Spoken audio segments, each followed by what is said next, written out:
Another day, another dungeon to conquer. Today's target, the Queen Bumblz Hive, notorious for its high damage bombers and ever-expansive maze. I don't see myself failing here, but I never was good at predicting the future, so who knows? There's only one way to find out. Hey, it's Hiron, and welcome back to Voxlblade Deathless, the series where I attempt to beat the entirety of Voxlblade solo while never dying. Before we start, did you know I have a Discord now? If you're interested, consider joining with the link in the description below. Along with that, I'd like to thank the channel members who make everything here possible. So thank you to my superfans Jet, Advor, and Makeshift, and as well as my supporter Pixel. If you'd like all these cool perks as well as some cool badges, consider joining the channel. And of course, if you don't want to do that, subscribing to the channel is free and helps out the growth of the channel majorly. Anyways, with all that out of the way, let's dive straight into Voxlblade Deathless.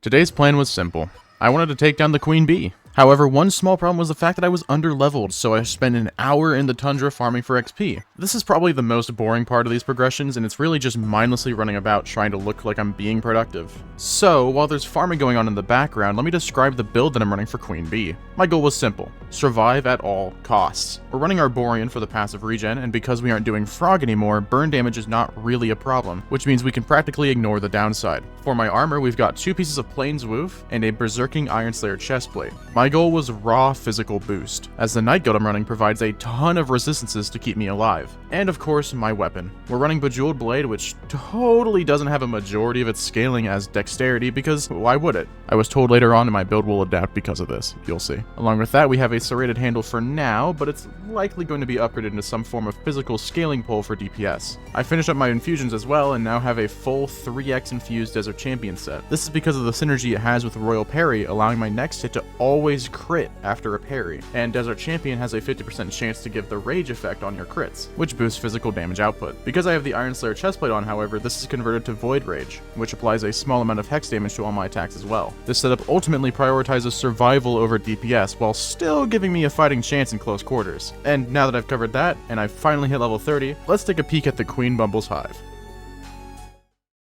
The Queen Bumblz is one of the 6 total bosses we'll be targeting this run, and the second one of the series. She resides deep in a 3-layered maze of chests, doors, and fountains. Your goal? Hunt down the exit and dive to the next floor. Do this 3 times total and arrive at the Queen Bumblz boss arena. I'll speak of the boss later, as for right now, the maze is our current worry. The Queen Bumblz Hive is littered with bumbles, drones, and bombers. The bumbles are neutral to the player and only attack when aggroed, so we don't have to worry too much for them. However, their armored up older brother, the drone, is a lot more aggressive. These critters apply a poison DOT on hit, even when parried, so getting hit by them is a tad scary. Along with the drone is a much more scary opponent. The Bomber Bee is not something to scoff at. Despite being a foe that is easy to dodge, misjudging your safety is the first step of death. The bomber charges up when nearby and explodes, dealing massive holy damage. Now, of course, this damage is blockable and even parryable as always, but if you aren't careful, or the bomber charges up without you hearing it, consider a quarter of your HP as good as gone. Clearing the floors isn't the most difficult of tasks now that we have an actual way of dealing constant hits to the walls, and so a lot of the danger lies within bombers sneaking up on me and the drones grouping up and stun locking. So while I was clearing, I was always keeping an ear out for any of the aggro noises. If someone spotted me, it was suddenly time to focus up and keep myself alive. This game feels so much more different when death feels like you're actually losing something, so suddenly going carefree and letting yourself take damage, even with Arborean's regen, feels like you're actively putting yourself in harm's way. So let's take a look into how our clears went. Floor 1 went by slower than I'd have liked it to. The first hole was incredibly hard to find, resulting in me taking 4 minutes and 11 seconds total to complete just floor 1, which, if you aren't aware, is an absolutely abysmal time, even for a solo player. I just got unlucky with the hole location. Not much you can do about it. Diving into the second floor, things were much smoother. Less bombers, more open space, easier to find the hole, and everything was overall much more smooth. This floor only took 2 minutes and 10 seconds, which is a great time in terms of soloing, and I felt much safer as the rooms were much larger, allowing for more free movement. And of course, the third floor was the easiest, only taking me a whopping minute and 26 seconds. Because of course, the hole spawned quite close to my spawn, and I'm sure you can piece together why that would be faster.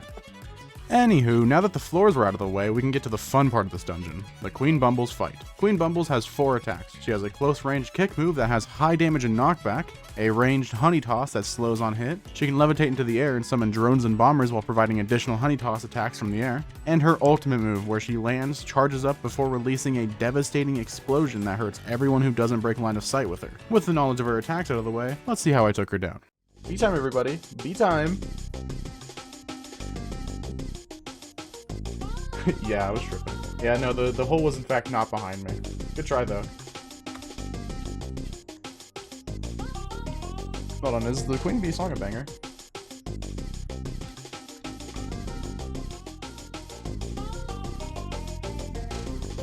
It's really loud. I'm turning this down to like mid. There we go.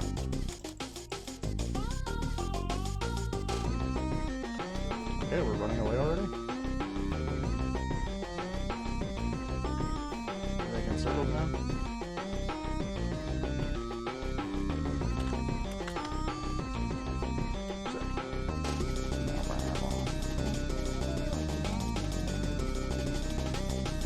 She missed.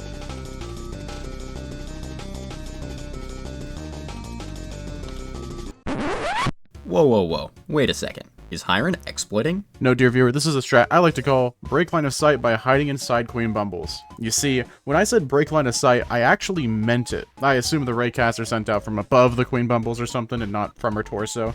Likely for reasons I could never understand. I'm not a game dev. Either way, this means you can break line of sight by just timing a jump and getting into the torso of the mob before she explodes. You can also just use Winterwolf or Slizzard Mount and just stand there. Don't you just love abusing faulty game mechanics to conserve your own life? I know I sure do.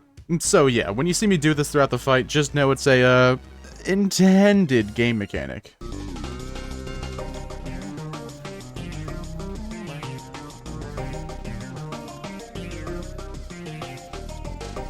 okay. Run away now. I got hit.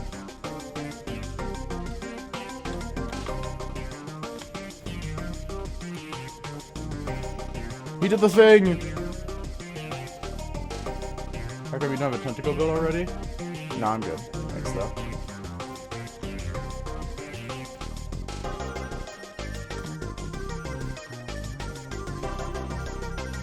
The DPS honestly isn't that bad.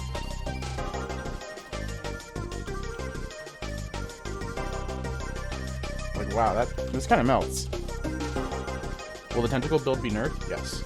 It is getting nerfed. Okay, we're just blocking all this. Jesus. One more, and then you're down. Oh, one more. There we go.